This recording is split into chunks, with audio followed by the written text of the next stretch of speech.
Dalam pembacaan repliknya, jaksa menyebut kuasa hukum gagal fokus dalam mengikuti persidangan. Jaksa membantah pledoi kuasa hukum Putri soal pakaian yang dikenakan Putri saat peristiwa pembunuhan terjadi. Menurut jaksa, tidak wajar seorang istri Jenderal Bintang 2 mengenakan pakaian seksi ketika keluar rumah. Bahwa tanggapan tim penasihat hukum terdakwa Putri Chandrawati pada poin 7 sampai dengan poin 18 merupakan tanggapan yang keliru dan tidak benar.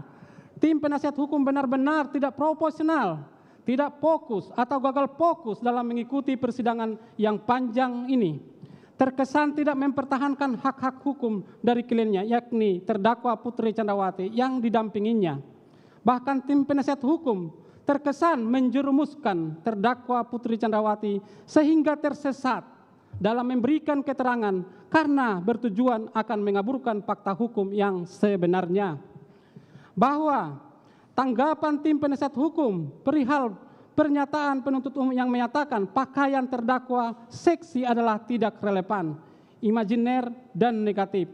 Hal ini menunjukkan bahwa tim penasihat hukum tidak jeli dalam mengikuti persidangan yang berjalan selama ini.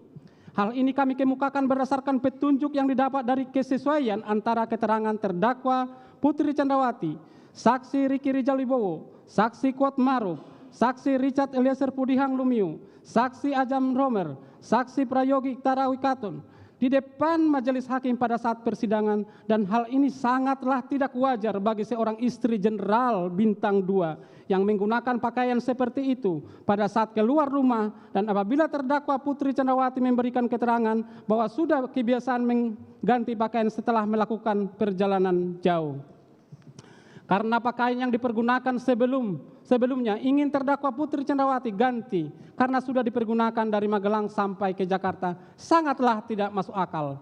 Apabila memang suatu kebiasaan terdakwa Putri Chandrawati berganti pakaian setelah melakukan perjalanan jauh, kenapa tidak diganti pada saat berada di rumah Saguling 3 nomor 29? Karena terdakwa Putri Chandrawati memiliki lebih banyak waktu pada saat tiba di rumah Saguling 3 nomor 29, kurang lebih 2 jam pada saat berada di rumah Duren 3 nomor 46.